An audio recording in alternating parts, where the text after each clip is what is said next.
જય હિન્દ બાળકો. પાંચમું પદ્ય પ્રભાત વર્ણનમ 2 શ્લોકોનું ભાષાંતર થઈ ગયું છે. હવે ત્રીજા શ્લોકથી ભાષાંતર જોઈએ. પથી પથી જન સંચાર નુપુર રવ ઝંકાર વિટપે ખગકુલરવ ચરિતુમ ચલિતા ગાવ. પથી પથી, પથ એટલે કે રસ્તો, પથી પથી એટલે કે દરેક રસ્તાઓ ઉપર, જન સંચાર લોકોની અવર જવર થાય છે સવારમાં. નુપુર રવ ઝંકાર,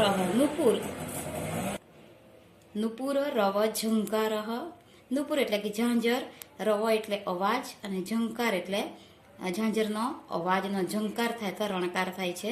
તો નુપુર રવ ઝંકાર, ઝાંઝરનો અવાજનો ઝંકાર થાય છે.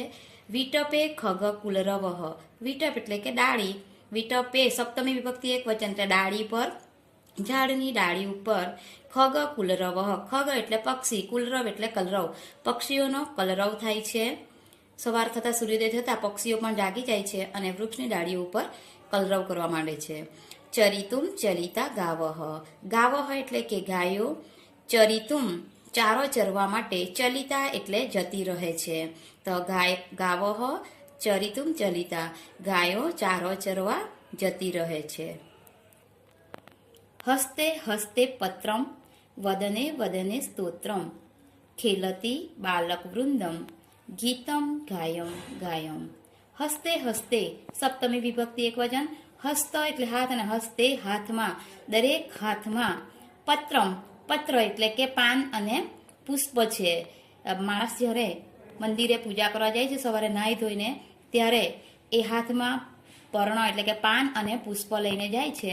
તો દરેક હાથમાં પત્ર અને પુષ્પ હોય છે.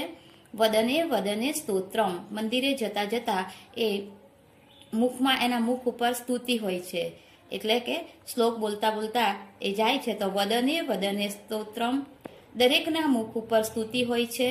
ખેલતી બાલક વૃંદમ, બાલક વૃંદમ એટલે બાળકોનું ટોળું, બાળકોનું સમૂહ. ખેલતી રમે છે. ગીતમ ગાયમ ગાયમ, ગીત ગાય ગાયને બાળકોનું ટોળું રમે છે. શા માટે ગીત ગાય? તો સવારનું વાતાવરણ ખૂબ જ સુંદર હોય છે અને એ વાતાવરણથી બાળકો એટલા બધા ખુશખુશાલ હોય છે કે રમતા રમતા ગીતો ગાય છે. એટલા માટે આપ્યું છે બાલક વૃંદમ ગીતમ ગાયમ ગાયમ ખેલતી, બાળકોનું ટોળું ગીત ગાય ગાયને રમે છે. તો અહીંયા ભાષાંતર પૂરું થાય છે. હવે સ્વાધ્યાય જોઈએ. તો જો બાળકો, સ્વાધ્યાય પ્રશ્ન 1 છે, નીચેના શબ્દોનું મોટેથી ઉચ્ચારણ કરો. ચંદ્રહ, આ ઉચ્ચારણ કરવાનું એટલે ઉચ્ચાર કરીને સારા અક્ષરે નોટમાં શબ્દાર્થ લખવાના. ચંદ્રહ, પ્રકાશઃ, વૃંદમ, લતિકા વૃંદમ, નિંદ્રા, તંદ્રા, ભગ્ના, લગ્ના, ઉલ્લાસઃ, હસઃ, જનસંચારઃ અને ઝંકાર. પ્રશ્ન 2, નીચે આપેલા વિકલ્પોમાંથી સાચો વિકલ્પ શોધી પ્રશ્નોના જવાબ લખો અથવા જવાબ આપો. પહેલો વિકલ્પ છે સૂર્યોદય કદા ભવતી, એટલે કે સૂર્યોદય ક્યારે થાય છે. તો આ બીજું છે સૂર્યોદય પ્રભાતે ભવતી, સૂર્યોદય સવારે થાય છે. બીજું, સૂર્યોદયસ્ય અનંતરમ જનાઃ કિમ કુર્વન્તિ, સૂર્યોદય થયા પછી લોકો શું કરે છે. તો પહેલું જ આવે સૂર્યોદયસ્ય અનંતરમ જનાઃ કર્મણિ લગ્ના ભવંતિ, સૂર્યોદય થાય પછી લોકો કામમાં લાગી જાય છે, એટલે આ પહેલું. ત્રીજું છે પ્રભાત કાલે વદને વદને કિમ અસ્તિ, સવારના સમયે દરેકના મુખ ઉપર શું હોય છે. તો પ્રભાત કાલે વદને વદને હસઃ ભવતી, એટલે કે આ ત્રીજું આવે. ચોથો વિકલ્પ બાલક વૃંદમ પ્રભાત કાલે કિમ કરોતી, બાળકોનું ટોળું સવારના સમયે શું કરે છે. તો આ પહેલું જ આવશે બાલક વૃંદમ પ્રભાત કાલે ખેલતી, એટલે પહેલું. હવે પ્રશ્ન 3, કૌંસમાં આપેલા શબ્દોનો ઉપયોગ કરી વાક્ય બનાવો. અહીંયા શબ્દો આપેલા છે અશ્વઃ, અશ્વ એટલે ઘોડો, ગજઃ એટલે હાથી, સસકઃ એટલે સસલું અને મહિષઃ એટલે પાડો. મહિષી તો ભેંસ. તો મંદમ ચલતી સમીરઃ, સમીર એટલે કે પવન, પવન ધીમો ધીમો વાય છે અથવા ચાલે છે. તો અહીંયા શીઘ્રમ શીઘ્રમ કોણ ચાલે, ઝડપથી કોણ ચાલે? તો અશ્વઃ. શીઘ્રમ ધાવતી અશ્વઃ. ઘોડો ઝડપથી દોડે છે. ધાવતી એટલે દોડે છે. હવે મંદમ મંદમ એટલે ધીમે કોણ ચાલે? તો ગજઃ. મંદમ ચલતી ગજઃ. હાથી ધીમે ધીમે ચાલે છે.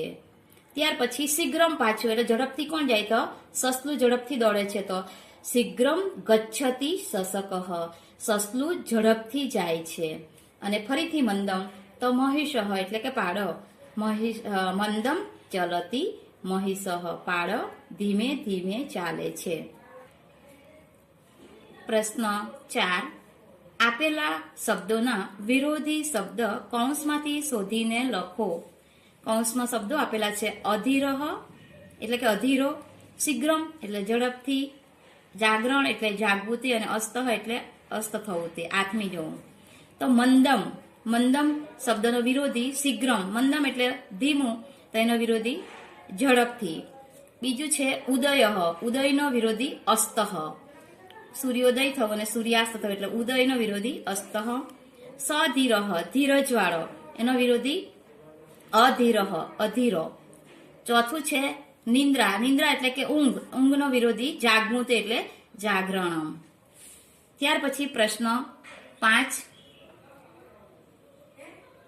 આપેલા શબ્દોના સમાનાર્થી શબ્દો કૌંસમાંથી શોધીને લખો. સમાનાર્થી શબ્દો છે સુધાકરઃ, દિવાકરઃ, ભ્રમરઃ, અનિલઃ, ધેનવઃ. પહેલું છે સમીર. સમીરઃ એટલે કે પવન, એનો સમાનાર્થી શબ્દ અનિલઃ. બીજું છે સૂર્યઃ. સૂર્યઃ એટલે દિવાકરઃ. ત્રીજું મધુપઃ એટલે ભ્રમર, તો ભ્રમરઃ.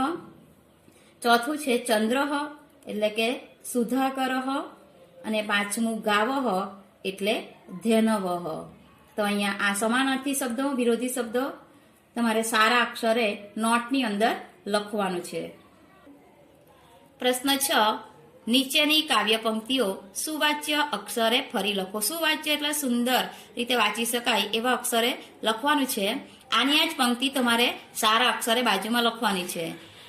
કલિકા વૃંદમ વિકસતી, લતિકા વૃંદમ વિલસતી, નિંદ્રા તંદ્રા ભગ્ના, જનતા કર્મણિ લગ્ના, સકલે નવ ઉલ્લાસઃ, વદને વદને હાસઃ. તો આની આ પંક્તિ તમે બાજુમાં સારા અક્ષરે પુસ્તકમાં લખવું હોય તો પેન્સિલ વડે, નોટબુકમાં લખવું હોય તો તમે આ એકવાર પેનથી લખી શકો. ત્યાર પછી પ્રશ્ન 7 છે. ઉદાહરણમાં દર્શાવ્યા પ્રમાણે વૃંદ શબ્દનો ઉપયોગ આપેલા શબ્દોની મદદથી કરો. વૃંદ એટલે કે ટોળું અથવા સમૂહ. અહીંયા આપેલા છે શબ્દો, એને બનાવવાનું છે. તો સખી, સખી વૃંદમ. સખી વૃંદ એટલે સખીઓનું ટોળું. ત્યાર પછી મિત્ર, મિત્ર વૃંદમ. ગાયક વૃંદ, વાદક વૃંદ, ગોપ વૃંદ, બાલ વૃંદ. અહીંયા ઉદાહરણ આપેલું હતું સખી વૃંદ, એના પરથી આ બધા જ શબ્દો વૃંદ લગાવીને બનાવવાના છે. એટલે કે સખીઓનું ટોળું, મિત્રોનું ટોળું, ગાયકોનું ટોળું, વાદકોનું ટોળું, ગોપ એટલે ગોવાળિયાઓનું ટોળું, અને બાળકોનું ટોળું. તો આ રીતે આવા શબ્દો બનાવવાના છે. જો બાળકો વિકલ્પ છે. પ્રભાત કાલે કહ અસ્તમ ગચ્છતિ. સવારના સમયે કોણ અસ્ત થઈ જાય? તો સવાર થતા ચંદ્ર અસ્ત થઈ જાય. પ્રભાત કાલે કહ ઉદયમ ગચ્છતિ. સવારના સમયે કોણ ઉદય પામે છે? તો સૂર્ય. પ્રભાત સમયે પ્રકાશઃ કુત્ર ભવતિ. સવારના સમયે પ્રકાશ ક્યાં થાય છે? તો પરિતઃ. પરિતઃ એટલે ચારે બાજુ. પ્રભાતે સમીરઃ કથમ ચલતી. સવારે પવન કેવો ચાલે છે અથવા કેવો વાય છે? તો મંદમ મંદમ, ધીમો ધીમો. પ્રભાતે મધુપઃ કીદૃશઃ ભવતિ. સવારના સમયે ભમરો કેવો થાય છે? તો સધીરઃ. સધીરઃ એટલે કે ધીરજવાળો. પ્રભાત કાલે કિમ વિકસતી. સવારના સમયે શું વિકસે છે, શું વિકાસ પામે? તો કલિકા વૃંદમ, કળીઓનું ટોળું. પ્રભાત કાલે કિમ વિલસતી. સવારના સમયે શું શોભે છે? તો લતિકા વૃંદમ. લતિકા વૃંદમ એટલે લતાઓનું ટોળું. પ્રભાતકાલે કસ્મિન નવ ઉલ્લાસઃ દ્રશ્યતે. સવારના સમયે ક્યાં આપણને નવો આનંદ જોવા મળે છે? તો સકલે જગતિ. સકલે એટલે આખા જગતમાં. પ્રભાતકાલે ભક્તાનામ હસ્તે હસ્તે કિમ ભવતી. સવારના સમયે ભક્તોના હાથમાં શું હોય છે? દરેક ભક્તોના હાથમાં શું હોય છે? તો પત્રમ પુષ્પમ ચ. પત્ર અને પુષ્પ એટલે કે પાન અને પુષ્પ હોય છે. પ્રભાતકાલે ભક્તાના મુખે મુખે કિમ ભવતી. સવારના સમયે દરેક ભક્તના મુખ ઉપર શું હોય છે? તો સ્તોત્ર ગાનમ અથવા સ્તુતિ. ઉદય ઇતિ શબ્દસ્ય વિરુદ્ધાર્થક શબ્દ કહ અસ્તિ? ઉદય શબ્દનો વિરુદ્ધાર્થી અસ્તઃ. પ્રભાતકાલે વદને હાસઃ ભવતી. પ્રભાતકાલે ખાલી જગ્યા હાસઃ ભવતી તો વદને. અધોદત્તેભ્યઃ ધાતુરૂપેભ્યઃ વર્તમાનકાલ અન્ય પુરુષ એક વચનસ્ય રૂપમ ચિત્વા લિખત. હવે વર્તમાનકાળ અન્ય પુરુષ એક વચન. તો આપણે કાળનો પ્રત્યય જોવાનો છે.